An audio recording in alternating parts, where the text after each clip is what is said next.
처음 한국에 들어왔을 때 벌써 15년 지나갔는데, 한국 교회가 강사분을 이렇게 외부에서 초청할 때 뭐 당연하지요. 숫자가 많은 교회 목회자분들, 방송에 자주 나오는 분들, 뭐 이름이 알려진 분들을 많이 초대하는 건 뭐 당연한 일이라고 봅니다. 그러나 놓칠 수 없는 건 숫자가 적고 방송에는 안 나오지만 이 땅에는 성실하게 정말 목회하는 분들이 많습니다. 그분들을 우리가 모셔서 듣는 것도 귀한 일이다 판단되어 당회가 허락하고 교인들이 다 기쁨으로 그분들을 모셔서 말씀을 들었습니다. 그게 벌써 15년이 흘러갔습니다. 이번 주도 참 은혜였습니다. 이제 강원도 지역은, 강원 우리 노예 쪽은 거의 다 돼서 거진 쪽에도, 강릉 쪽에도 이렇게 불러서 듣게 되었고, 또 서울에서도 이쪽에 이 많은 농촌 지역에 일하시는 목사님도 들어봤고, 그런 가운데 이번에는 특별히 한 분은 농촌과 관계없는 예외적인 분을 모셨습니다. 거기는 왜냐하면 우리 교회가 금년 젊은 3040이 많이 늘어나게 그분들을 위해 도전을 한번 주고 싶었습니다.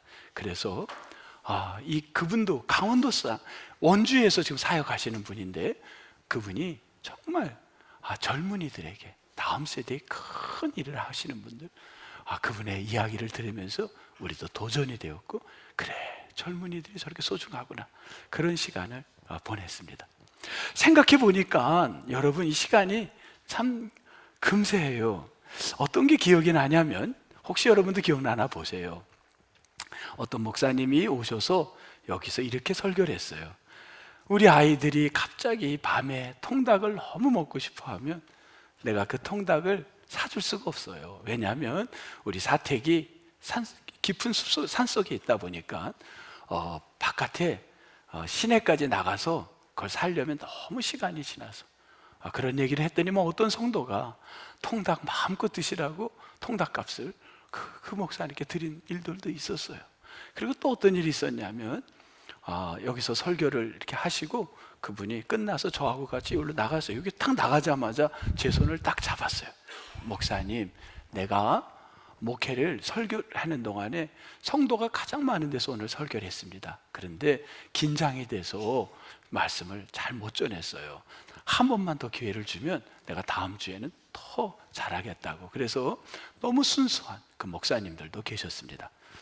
또 그런가 하면 어떤 분은 이렇게 얘기를 했어요. 3,000명의 성도가 나는 안 부럽습니다. 왜냐하면 3,000명이 목사님만 봅니까? 근데 나는 3,000마리 양개가 나만 봅니다. 내가 들어가면 다 나에게 몰려오고 나만 바라보고 사는 3,000마리가 있어서 너무 행복합니다. 여러분 기억나세요? 그랬던 일이 엊그제였어요. 참, 그런가 하면 어떤 분이 목사님의 그 어려움을 보고 자녀의 장학금을 주라고 또 이렇게 챙겨서 그분에게 자녀의 장학금, 또 어떤 목사님께 드린 분도 제가 봤고, 교회 시설에, 시골에 도움이 되라고 도움을 준 우리 성도님들도 있습니다. 이게 15년 된 겁니다. 엊그제 같은데. 다 모든 것이 주의 은혜요, 감사요, 주께 영광인 줄 믿습니다. 하나님의 은혜였어요. 이게 너무너무 감사했어요. 그때 한참 우리 코로나라는 큰 산맥이 가로막히기 전에는 새벽에 성도들이 이 자리를 본 저 위에는 아니지만 이 밑에는 꽉 차서 거의 480명, 500명 가까이가 여기 앉아서 새벽마다 기도했습니다. 너무너무 감사했습니다. 여러분, 우리의 삶에 코로나의 산맥이 있을지라도, 어떤 산의 산맥이 있을지라도 기도의 물결, 하나님께 무릎 꿇는 물결은 변하지 않기를 주의 이름으로 축복합니다. 계속해서 우리 후배들, 우리 손주, 우리 자녀들 대해도 기도하는 자리에는 날마다 가득가득 여러분 그 자리를 채워가기를, 그 자리에 오시게 되기를 주의 이름으로 축원합니다. 오늘 이곳에도 본문에 보니까 24절, 4장 24절 어떤 사람들이 이곳으로 몰려드냐면 한번 보겠습니다. 24절, 4장 24절. 모든 앓는 자, 각종 병에 걸려서 고통당하는 자, 귀신 들린 자, 간질하는 자, 중풍병자들을 데려오니, 여러분 지금 이들을 누구라고 하냐면 25절, 수많은 뭐라 그랬죠? 무리가 따르니라. 누구에게로? 예수에게로 수많은 무리들이 몰려옵니다. 여러분, 무리라는 단어를 성경에서는 아주 분명하게 정리했어요. 우리는 무리라는 말 하면 그냥 넘어갈 수가 있는데, 성경은 무리라는 단어를 딱 정리를 합니다. 왜냐하면 무리라는 말이 두 가지의 해석할 수가 있기 때문입니다. 하나는 라오스라는 말입니다. 이 말은 어떤 무리냐면 스스로 가난을 이겨나갈 수 있는 사람, 내가 스스로 어렵지만 얼마든지 일을 해서 먹고 살 수 있는 사람, 그들을 라오스라 그럽니다. 하나는 오클로스입니다. 오클로스는 내 힘으로 아무것도 할 수 없는 사람, 내 능력으로는 할 수가 없는 거예요. 누군가의 도움이 없이는 살 수 없는 사람들입니다. 이게 오클로스입니다. 한때 1964년 하이델베르그 대학에 한국에 목사님이 가서 글을 썼어요. 논문을 썼는데 거기에 독일에다가 신학을, 한국의 신학을 소개할 때 이 단어를 썼습니다. 오클로스. 이게 뭐로 번역을 했냐, 우리말에 민중신학 할 때 민중이 여기서 나온 말입니다. 이 오클로스라는 말은 아무것도 인간이 할 수 없는 아주 빈곤한 삶, 내 힘으로 어떤 것도 할 수 없는 가난한 사람, 그들을 오클로스입니다. 오늘 본문에는 라오스일까요? 오클로스일까요? 오클로스였습니다.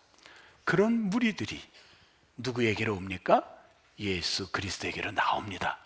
여러분, 주님께로 나오는 사람들은요, 뭔가 아픈 사람, 근심 있는 사람, 염려가 있는 사람, 뭔가 우리 자녀로 인해서 속상한 사람, 근심과 염려가 다 뭔가 니드가 있어가지고 나오는 건 당연한 겁니다. 그렇게 나오는 거예요. 그걸 무리다 이렇게 얘기를 합니다.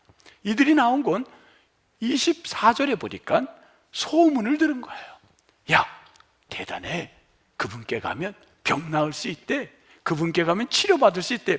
예수님은 사역이 어떤 사역을 했냐면요, 23절, 두루두루 다니며 가르치셨고 복음을 전파했고 고치는 사역을 했는데, 이들은 가르침과 복음 전파보다는 뭐에 관심을 가졌냐면 24절 맨 뒤에 보니까 고침받는 사역, 여기에 관심을 갖고 몰려온 것입니다. 이게 여러분 잘못됐다고 보나요? 저는 그렇지 않습니다. 신앙인들이, 여러분 여기에 온 분들이 처음 교회를 오는 건요, 내가 아픔이 있고 고통이 있어서 그 문제를 해결받기 위해서 오는 게 저는 당연하다고 봐요. 저 역시도 근심이 있으면요 더 주님께 나가요. 주님 도와주세요. 그리고 나오지 않습니까? 그래서 나온 거예요. 그런데 5장 1절에는 이 무리와 대조가 되는 한 그룹이 등장합니다. 이게 이제 달라지는 거예요. 5장 1절에 어떤 그룹이 있나요? 무리 말고 어떤 그룹이 있습니까?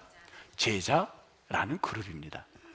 이 제자, 그들은 어땠냐면요, 제자는 여기 보니까 5장 1절에 제자들이 어떻게 했다고요? 나온지라. 나왔다라는 말을 번역을 해보겠습니다. 어떤 말이냐면요, pros란 전치사예요. 뭐뭘 보고 어디를 향하여, 우리 저 뒤에 있는 우리 권사님을 향하여, 이게 프로스예요. 프로스, 누구를 향하여? 에오코미, 따르다, 가다, 이건 말입니다. 내가 따라가다, 가다. 지금 이들은, 제자들은 누구를 보고 따라갑니까? 예수 그리스도를 보고 따라가는 사람들이에요. 이들은, 무리들은 뭘 보고 갔냐면요, 예수님을 봤지만 소문을 듣고 뭘 문제를 해결하러 갔나요? 문제를, 질병을 치료받기 위해서 간 거예요. 근데 제자들은 뭘 보고 갔나요? 예수 그리스도를 보고 가는 거예요. 차이가 있어요. 근데 그 차이는 눈으로는 몰라요. 근데 여기 눈에 하나의 차이를 딱 준 게 있습니다. 5장 1절. 어떤 차이냐면 산이라는 거가 구분을 줍니다. 산이에요. 무리들은 산을 가지 않아요. 산 밑에까지 갑니다. 그런데 제자들은 산으로 올라갑니다. 왜냐하면 누구를 보러? 예수 그리스도를 따라 올라가는 그 경계선이, 무리와 제자의 경계선이 산인 겁니다. 산. 자, 산을 한번 생각해 볼게요. 산? 여러분, 이 산이 무슨 산이냐면요, 갈릴리 호숫가 근처에 북쪽, 동쪽이 아니라 북에서 서쪽으로 여기에 있는 데를 가리키는데 이름이 없습니다. 후대에 이 산을 사람들이 뭐라고 불렀냐면 팔복의 산 이렇게 붙였습니다. 요거는 후대에 붙인 이름이야. 정확한 네임은 없어요. 후대에 편하게 이렇게 하면 산, 어떤 산인지 헷갈릴까 봐 팔복의 산이라고 붙였습니다. 근데 제가 질문을 해볼게요. 산 하면 적어도 몇 메타 정도가 돼야 산인가요? 여러분, 산은? 응? 왜 그렇게 생각하세요, 장로님은? 철원이 200m. 봉이산은 몇 메타인지 아세요, 장로님? 네? 몇 메타? 300m. 얼추 맞았어요. 봉이산은 345.7m. 아, 뭔가 있어 보여. 내가 이렇게 요거 외워갖고 들어온 거예요. 딱 이렇게 얘기하니까 굉장히 있어 보이죠, 제가. 345.7m예요. 왜? 저는 봉이산 밑에서 태어났습니다. 봉이산 줄기를 받고 태어난 사람이에요. 봉이산 아래 산 13번지가 제가 태어난데, 봉이산은 돼야 산이지. 여기는 몇 메타냐면 60m. 갈릴리에서 60m. 그러면 산이에요, 아니에요? 아니에요? 어떻게 하겠어요? 산이에요, 아니에요? 산? 그래서 누가는 여기를 누가복음 6장 한번 찾아보겠습니다. 누가복음 6장. 성경은 마태라는 사람은 마태복음을 썼고 누가는 누가를 썼습니다. 누가복음 6장 17절. 마태 다음이 마가고 누가입니다. 그 다음이 6장 17절. 뭐라고 얘기하셨나요? 누가는 거기를 평지로 봤어요. 평지로 봤는데 마태는 지금 뭐라 그런 거예요? 산으로 본 거예요. 둘로 구분하는 거예요. Sermon on the Mount. 마태복음입니다. No. Sermon on Plain. 평지야. 누가의 관점입니다. 두 관점은 틀린 거예요. 그럼 왜 관점의 차이가 나오냐면 마태는 유대 교인입니다. 전통적 구약의 하나님을 따라가는 사람이에요. 무슨 작업을 하는 거냐면 지금 예수를 누구와 연결시키기를 원하냐면 유대교 사람들은 가장 존경하는 사람이 누구였냐면 모세였습니다. 모세가 어디서 하나님의 말씀을 받았냐면 처음에 받은 데는 호렙산이에요. 또 십계명을 받은 데가 시내산이에요. 사실은 같은 데예요. 그 시내란 산입니다. 공통점은 산이에요. 모세는 뭘 받았어요? 하나님의 계시와 하나님의 말씀의 율법을 어디서 받았나요? 산에서 받은 거예요. 그래서 어떤 사람들, 유대인들은 생각을 하고 있었냐면요, 신명기 16장을 한번 찾아가 보겠습니다. 창세기, 출애굽기, 레위기, 민수기, 신명기로 찾아가 보겠습니다. 신명기 18장입니다. 죄송합니다. 신명기 18장 16절 290쪽 15절. 신명기 18장 15절 290쪽 구약성경입니다. 모세는 이런 생각을 했던 거예요. 자, 읽겠습니다. 같이 읽습니다. 시작. 내 하나님 여호와께서 너희 가운데 내 형제 중에서 너를 위하여 나와 같은 선지자 하나를 일으키시리니. 자, 누구를? 나와 같은 선지자, 모세와 같은 선지자가 나온다는 거, 안 나온다는 거야? 나온다는 거야. 그거를 유대교 사람들은 메시아, 누구와 연결시키냐면 예수 그리스도와 연결시키기를 원했던 겁니다. 그래서 마태는 의도적으로 지금 뭐를 했냐면 예수님이 어디서 설교를 했다? Sermon on the Mount, 산에서 했다는 거야. 그거를 누구와 연결시키기 위해서 모세와 예수는 동격이다 연결시키는 겁니다. 이해가 되나요? 자, 예수는 모세, 우리가 존경하는 모세다 이겁니다. 우리가 존경하는 이 사람이다 이러는 거예요. 여러분이 각자 존경하는 전통적인 분을 딱 한 거예요. 그러면 이제 비교를 해볼게요. 출애굽기에 시내산에서의 모세 이야기와 마태복음 5장부터 7장에 나오는 산상, Sermon on the Mount, Sermon on the Plain, 자, 두 가지를 비교를 해보겠습니다. 요거는 출처가 없어요. 제가 개인적으로 만든 거기 때문에 혹시 이게 조금 틀릴 수도 있습니다. 여러분이 참고를 해주시면 되겠어요. 신의 산과 산상수훈이라는 걸 비교해 보겠습니다. 장소, 신의 산 언약, 장소 어디죠? 신의 산. 산상수훈, 장소 팔복의 산이라고 가칭 한 겁니다. 정확하진 않아요. 팔복의 산이라고 후대의 사람들이 한 걸 정한 겁니다. 이스라엘이 하나님의 백성으로 세워질 때 계명을 줬어요. 예수를 따르는 무리들, 그 무리들이 올 때 그 마운트에 가서 백성들에게 하나님 따를 선포했던 겁니다. 중심 인물, 신의 산은 모세, 산상수훈은 예수. 그 다음에 이게 중요해요. 이게 중요해요. 언약의 성격. 신의 산 언약은 조건적입니다. 너가 이것을 지키면 너는 내 백성이 되고 너의 자녀들은 엄청난 복을 받을 거면 들에서도 복을 받고 산에서도 복을 받고 나가도 복을 받고 들어와도 복을 받을 것이니라.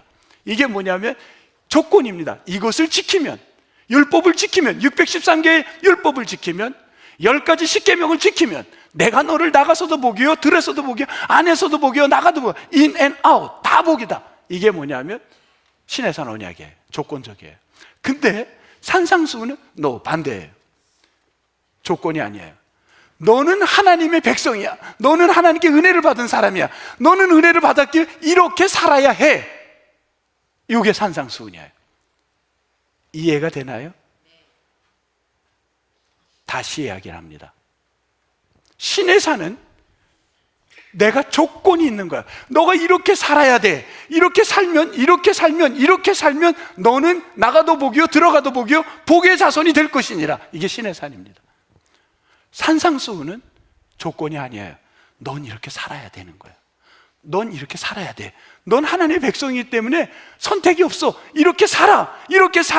이게 산상수훈이에요. 이해가 되나요? 딱 한 명이 이해를 못했어. 저기 보니까 딱 한 명. 그 한 명 때문에 한 번 더 하겠습니다. 딱 한 분 때문에. 신의 산에 오냐? 조건이야. 너가 율법을 지켜. 그러면 in and out. 나가도 복이요, 들어가도 복이요, 내 자손이 잘 되리라. 아멘. 요겁니다. 산상수훈은 조건이 아니야. 너는 하나님의 자녀기에 이렇게 살아야 해. 이렇게 살아야 해. 선택이 없어. 이렇게 살아야 해. 여러분은 지금 신의 산에 있나요? 산상, 팔복의 산에 있나요? 팔복의 산에 있어요? 네, 좋아요. 우리는 내가 복을 받고 싶어서 성전에 오는 것도 맞습니다. 저의 경험입니다. 저는 어떤 때 새벽에 하나님, 제가 이렇게 좀 기도할 테니, 이렇게 할 테니 좀 치료해 주세요. 좀 낫게 해주세요. 지금 너무 고통이고 직장에서 어려움을 받고 있고 어떤 분은 우울증으로 시달리고 너무너무 힘들어요. 좀 그 사람이 도움을 받게 해주세요. 그 사람의 문제가 해결되길 바랍니다. 이건 신의 산 언약을 갖고 여기에 오는 거예요. 조건을 갖고 오는 거예요. 그 문제 해결받고 싶어서 오는 거예요. 근데 어떤 때는 여러분, 문제가 해결받고 싶어서 주님께 예배하고 찬송 부르고 때로는 성가대 쓰는 거야. 내가 이 문제 해결을 받고 싶어서 조건적으로 찬양하는 거야. 내가 봉사하면 하나님 뭐 주겠지 나에게. 여러분, 그게 잘못인가요? 그게 잘못이나요? 우리는 어찌 보면 신앙의 시작은 그렇게 시작했는지 몰라요. 근데 60m 요 산에 못 올라가고 산 아래에 머물러 있는 거예요. 근데 소수의 몇 사람은 60m 산을 거기서 올라가는 거예요. 힘들어도 올라가는 거예요. 왜 올라가나요? 누구를 따르기 위해서? 주 예수 그리스도를 따르기 위해서, 그분 말씀 듣기 위해서, 이렇게 그냥 신자는 살기 위해서 올라가는 겁니다. 그게 산상에 올라간 Sermon on the Mount, 산에 올라간 자의 삶의 자세인 줄 믿습니다. 동의하세요? 이게 쉽지가 않아요. 근데 저는 아직도 때로는 목사인데도 산 아래에서 니드 때문에 이렇게 울기도 하고 도와달라고 할 때가 많아요. 저 자신이 그래요. 산 위에 어떤 때는 올라간 듯 했는데 어떤 때 보면 또 백성들 무리처럼 밑에서 그냥 간구하고 있어요. 아직도 올라간 듯 하면 내려와 있고 그래요. 제 자신이 그래요. 여러분은 어떠세요? 우리가 산 위로 올라가는 목적은 분명히 있어야 되는 거예요. 여기에서 우리가 그냥 니드만 갖고 조건적인 복만을 생각하고 오는 사람들, 내 문제, 질병이 해결되기 위한 사람들을 위해서 온다면, 예수님이 마태복음 4장 초반에 돌이 떡이 되는 거 하셨으면 더 많은 사람이 왔을 거예요. 낭떠러에서 떨어지라고? 그러면 떨어지는 걸 보였으면요, 더 많은 사람들이 왔을 거예요. 뭐 나에게 경배하라고? 그러면 더 많은 복을 준다고? 다 준다고? 그러면 예수님이 그걸 보였을 거예요. 근데 예수님은 그걸 보이지 않으셨어요. 더 많은 사람을 부를 수가 있는데 그러지 않았어요. 그는 산 위로 올라가신 거예요. 그리고 어떻게 살아야 할지를 8가지를 선포하시기 시작합니다. 그 8가지는 오늘은 거기까지는 못 나가요. 내일 아침부터 하나씩 제가 우리가 어떻게 살 것인가를 이야기 나누겠습니다. 오늘 본문에 보니까 이런 얘기를 하세요. 참 재밌어요. 5장 1절, 예수님이 어떻게 행동을 했나요? 산에 올라가 예수님이 어떻게 했죠? 서 있다 앉았다. 왜 앉았어요? 당시 고대 사회의 랍비들은 말씀을 전할 때 서서 전했나요? 앉아서 전했나요? 예? 그러면 성경대로 사는 게 좋아요? 아니면 비성경적으로 사는 게 좋아요? 저도 앉겠습니다. 그게 낫죠? 그죠? 앉을 수도 있는 거지. 이게 빼져, 앉으면. 그래서 여기 빠져서 붙들고 있어야 돼. 그래서 제가 이거 툭 떨어질까 봐 안 앉겠습니다. 앉을 수도 있지. 앉아서 전했어요. 근데 우리는 지금 앉으면 저쪽에 뒤에 있는 분들은 안 보일 거예요. 그래서 쓰는 거예요. 성경에는, 고대 사회에는 앉아서 전했대요. 뭐 어떻게 전하든, 앉아 전하든 서서 전하든 전한 건데, 그것보다 더 중요한 게 있어요. 2절, 요건 중요해요. 앉은 거는 그렇게 중요하지 않은 것 같아요. 2절 어떻게 전했죠? 어떻게 해요? 입을 열어. 말씀하실 때 우리 장로님 기도하실 때 입을 열었어요? 아니면 기도하셨어요? 그냥 입을 당연히 여는 거죠. 장로님 입을 다물고 기도가 안 될 거예요.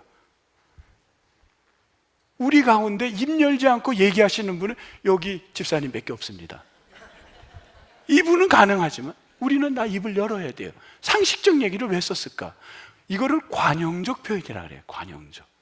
그 시대에 입을 열어라는 말을 쓸 때는 이게 다 이해를 하는 관용적 표현이에요. 어디에 이게 똑같은 말이 나오냐면 사도행전 8장, 사도행전 10장에, 성경은 안 볼게요. 이것만 볼게요. 2가지가 나와요. 빌립이 어떻게 했다고요? 입을 열어. 베드로가 어떻게 했다고요? 입을 열어. 그러면 입을 열어는 어떤 때 관용적으로 썼냐면요, 다음이 말이 굉장히 중요한 충언, 그렇지 않으면 반드시 해야 될 그 말씀들, 이때에 입을 열어라는 관용적 표현을 썼어요. 그러니까 성경에 입을 열어 이렇게 나오면 그 다음 말이 어떤 말이라는 거예요? 매우 중요한 얘기를 한다는 거예요. 예수님이 입을 열으셨어요. 그 다음은 내일부터 듣게 됩니다. 중요한 얘기를 하는 거예요. 여러분, 옆 사람에게 입을 열어 말씀을 하면요, 중요한 얘기를 하시는 거예요, 여러분들이. 그러니까 앞으로 여러분 옆 사람에게 얘기할 때 그러세요. 내가 입을 열어. 당신에게 이야기하겠습니다. 그러면 그 사람이 그럴 거예요. 그래, 너 혼자 열어라. 중요한 얘기를 하는 거야. 입을 열어. 이렇게 하는 겁니다. 입을 열어. 지금 입을 열어 이야기를 한 거예요. 뭔 얘기인지 몰라도 분명한 건 반드시 이렇게 살아야 돼. 너가 믿는 자기 때문에 이렇게 살아야 돼. 이걸 살면 복을 받는 거야. 그거 아닙니다. 산상수훈은 이걸 살아야 되는 거예요. 신명기적 출애굽 시내산적 사고는 내가 이렇게 살면 복. 근데도 우리는 마태복음 5장에 나온 이야기를 그렇게 해석을 하려고 해요. 본능적으로. 내가 이렇게 살면 복이겠지. 그게 아닌 거예요. 내가 복을 받은 자기 때문에 이렇게 살아야 되는 거예요. 그게 신의 산이 아니라 산상수훈의 삶인 거예요. 착각하면 안 되는 거예요.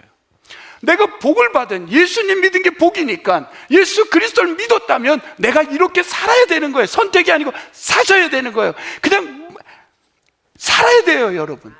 딴 게 없는 거예요. 살아야 돼요. 그 이야기가 산 위에 올라가는 얘기에 거북할 수 있겠죠. 거북하면 듣지 않는 게 나아. 안 오는 게 나아. 그렇지만 그 말씀이 도움이 우리 안에 신앙인들이 약이 된다면 말씀을 같이 상고했으면 좋겠습니다.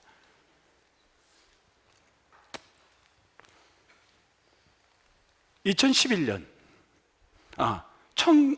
2011년이 아니라 제가 시간 가는지도 모르겠네 요즘 1991년 이러니까 너무 옛날 같은데요. 1991년 9월 독일 땅에 들어가서 조그만 교회를 사역을 가자마자 10월 달부터 시작을 했고, 그래서 교인들이 적게 모이는 교회에 가서 목회를 했습니다. 유학을 갔지만 한국 사람들을 대상으로 했기 때문에 이제 학교를 못 갔어요. 그냥 교회를 시작했어요. 교인 12명, 11명, 12명 그렇게 인원이 수시로 변해. 그게 그래서 그런 아주 조그만 교회에서 목회를 생활이 이제 안 되고, 그래서 저는 그 당시 학생은 일을 못 해요. 방학 때는 학생들이 일을 할 수 있는 게 합법적인데 학기 중에는 못 하기 때문에 그 못 하면 생활이 안 되니까 뭐를 하냐, 불법적 아르바이트. 그거를 독일 말로 검은 일, 슈바르츠가 검은색이에요. 슈바르츠 아르바이트. 검은 일을 해야 되는 거예요. 그런 걸 영어도 뭐라 그러죠? 검은 돈을 뭐라 그래요? 블랙머니 하는 것처럼 슈바르츠, 독일말 똑같아. 겔트가 돈인데 슈바르츠 겔트를 벌어야 되는 거예요. 슈바르츠 블랙머니를 받아야 돼요. 그럼 그런 일들은 대체로 편안한 일일까요? 어려운 일일까요? 상상을 해보세요. 저는 제가 살던 데서 30분 정도 올라가면 공항이 있었어요. 프랑크푸르트 공항. 그 공항에 근처에 뭐가 있냐면 창고들이 많아요. 카고라고 써 있어요. 보면 창고들. 근데 그 창고에는요, 우리나라 기업들이 갖고 있어요. 왜냐하면 물건을 이렇게 비행기로 실어온 걸 잠시 놔뒀다가 또 물건 각 도시로 판매를 하고 또 각 도시에서 수입을 할 걸 물건들을 쌓아놨다가 갖고 가는데, 그 물건을 이렇게 쌓아둬야 돼, 창고에. 그러면 뭐를 하냐면요, 그 창고 안에 들어가면 딱 그래요. 딱 이렇게 두 개가 이렇게 쇠가 이렇게 있어요. 그럼 그게 나무가 이렇게 그 밑에 이렇게 받침인데 거기에 딱 들어가. 그리고는 쑥 들어가서는 쫙 들어 올려. 그리고는 쭉 들어. 그리고는 쑥 해. 그리고는 앞으로 쑥 가. 그리고는 다시 쑥 가. 그리고는 다시 앞으로 쭉 가. 그리고는 쭉 내려. 탁 끝나면 쓱 빼면 끝. 쉬워요, 어려워요? 제가 운전을 하면 너무 좋겠는데 저는 절대 못해. 자격증이 있어 해. 이거 아무나 못해. 너무 편해. 그 사람은 하루 종일 쑥, 붕, 붕, 붕, 붕, 붕, 꽝, 붕 이러면 끝나. 저는 옆에서 이 사람 여기에 붕 올라가는 건 물건 채워야 돼. 이게 허리가 진짜 죽는. 나 그때 망가진 것 같아. 아무래도 얼마나 이게 보통 일이 아니야. 오면 물건들, 박스들 하면 이 사람이래. 빨리. 그러면요, 뿡. 그 사람은 그것만 해. 뿡뿡 앉아서 하루 종일. 그럼 우리는 그랬더니만 그 한국에서 나온 어떤 이제 비즈니스 하는 분, 이제 책임자겠지. 젊은 사람이에요. 아니, 선생님. 갑자기 나오면 선생님이래. 아니, 뭐, 김씨! 이러는데 갑자기 선생님! 그러는 거예요. 깜짝 놀랐으니까. 일 해봤어요? 그러는 거예요. 저가 원래 이런 일만 했습니다. 잘릴까봐. 그리고는 일이 끝나면 그날 슈바르츠 겔트는 꼭 그날 줘요. 은행으로 안 줘. 현찰로 줘야 돼. 블랙머니니까. 그걸 받아서 현찰을 딱 갖고 그날 저녁마다 집에를 가요. 30분 또 가야 돼. 그럼 뭐 그것만 한 건 아니죠. 예를 들어 오늘은 좋은 얘기를 해주는 거예요. 그걸 하고 집에 들어가면요, 제가 목회자니까 뭘 해야 돼? 그 돈에서 장로님 11조 할 것 같아? 장로님 같으면? 예? 예? 이게 은혜스러워요, 이분들은. 왜냐하면 우유값은 그렇게 돈 안 들어가. 하나 사놓으면 꽤 먹어. 뭐 애가 먹어봐야 얼마나 먹겠어. 근데 얘네들이요, 그 당시에 유행한 게 뭐냐, 바비 인형이 있었어요. 지금은 없죠, 바비 인형. 있어요? 지금도 바비가 있습니까? 이 바비가 진짜 어렵게 바비 하나를 사줬어요. 그런데 바비가 하나 갖고 안 돼. 바비 2가 나와, 좀 있으면. 조금 있으면 바비 3가 나와서 계속 만들어내는 아주 나쁜 기업입니다, 세상에. 계속 바비를 만들어내는 거예요. 하나 샀으면 돼야 되지 않아요? 이제 난 됐다고 했는데 바비 2가 나오고, 그래서 바비 비슷한 걸 사주면 애들이 기가 막히게 알아. 이거 아니래, 아니래. 바비 비슷한 애들, 그 날씬한 애들 인형을 사서 딱 주면 울어지는 거야. 이거 아니라고. 그러면 바비 사주고 싶은 마음이 있는 거예요. 우유는 뭐 그냥, 그 다음에 팸퍼스, 뭐 애기들 돈 들어갈 게 꽤 되잖아요. 바비 사야지. 그거 살 생각하면 그게 비싸요, 장난감들이. 그 돈을 안 돼. 11조 때문에 못 사. 그 11조 해야 돼, 그거 사야 돼. 이 갈등은 저에게는 고민이었어요. 왜? 저는 이게 하나 있었어요. 교회가 준 돈은 교인들이 다 하려니까 11조 안 하면 뻔히 들여다 보이니까 그건 떼어야지만, 이건 교인들도 모르는 돈이야. 그러니까 떼어야 돼, 안 떼어야 돼? 예? 솔직히 우리끼리 얘기해 봅시다. 교인들이 몰라. 본인들이 안 줬으니까 모르잖아요. 근데 내가 떼어야 돼, 말아야 돼? 엄청들 잘 얘기하시네. 이게 쉽지가 않아요. 예? 그렇죠. 갈등이 와요. 인간답네. 저 집사님이 인간다워. 예. 갈등이 와요. 그렇지만 저는 어떤 신앙을 갖고 있었냐면, 하나님께 물질을 드리면 축복을 받는다라는 신앙이 있었어요.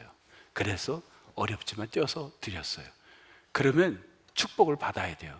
저의 그때의 축복은 뭐였냐면요, 빨리 논문을 써야 돼요. 그리고 독일 말이 안 됐어요. 한국 사람하고 계속 하니까 독일 언어가 좀 빨리 유창하게 나와야 돼요. 그 다음에 교인들이 느는 거예요. 이게 저에게 복이었어요. 저는 그 기대를 하고 어려운 가운데 11조를 하면 하나님이 그런 복을 주기를 바랬습니다. 조건적인 거예요, 어찌 보면. 근데 그 복은 저에게 오진 않았어요. 저는 조건을 못 받았나요? 복을 못 받았나요? 그 조건을 안 하고 저는 제가 신앙인으로서 해야 될 일을 했을 뿐인 거예요. 근데 지나고 나서 오늘 설교를 준비하면서 어떤 생각을 했냐면, 이게 다 너무 감사해요. 지나간 삶이 그 당시에 언어가 빨리 능통이 되지는 못했고, 논문이 빨리 쓰지는 못했고, 제가 성도가 막 늘지는 못했지만, 그 과정 속에 그거와 비교할 수 없는 다른 복이 저에게 온 거예요. 그거는 그거와 숫자적으로 표현할 수 없는 또 다른 축복이었어요. 여러분, 우리가 그렇지 않습니까? 꼭 내가 생각한 복이 안 올 수 있어요. 근데 그렇지 않은 게 30배, 60배, 100배로 저에게 기쁨을 줬어요. 여러분도, 우리는 그거 바라보면서 산 위로 올라가는 거예요. 내가 산 위로 가는 게 힘들어요. 그래도 올라가는 거예요. Someone on the mount. 언제까지 산 아래에서 조건적인 것만 갈 수는 없는 거예요. 한 단계 올라가서. 그 올라가는 작업이 어찌 보면 예배에 여기 나와서 드리는 거고, 봉사하시는 거예요. 찬양 봉사하시는 거예요. 그리고 그게 어찌 보면 우리가 특별 새벽 기도에도 나오는 거예요. 힘들어도 나오는 게 우리가 말씀을 듣기 위하여 예수를 향하여 산 위로 올라가는 작업인 줄 믿습니다. 여러분, 이번 한 주 동안에 정말 주님이 나에게 주신 게 어떤 은혜였는지 새벽마다 그 복을 한번 헤아려 보면서, 그 복은 내가 살아가는 거죠. 그걸 찾아가는 축복의 한 주간이 되기를 주의 이름으로 정말 축복합니다. 여러분 모두가 한 주 동안 행복하시고 가정에 큰 기쁨들이 넘치시기를 주의 이름으로 축원합니다. 하나님 감사합니다. 저희들 산 아래에 사는 게 당연하죠. 당장 학교도 가야 되고 직장도 가야 되고 병원도 가야 하고 그리고 들어갈 돈이 많습니다. 근데 예수 그리스도를 우리가 한 단계 올라갈 수 있는 그러한 신앙에 우리의 눈이 열려지게 도와 주옵소서. 오늘도 주의 말씀 붙들고 살기를 원합니다. 주님, 산 위로 제자의 삶, 산 아래 무리가 아니라 산 위에 제자가 되기 위해 몸부림하는 성도님들을 격려해 주시고 위로해 주시고 축복하여 주옵소서. 감사하옵고 주 예수 그리스도의 이름으로 기도합니다. 아멘.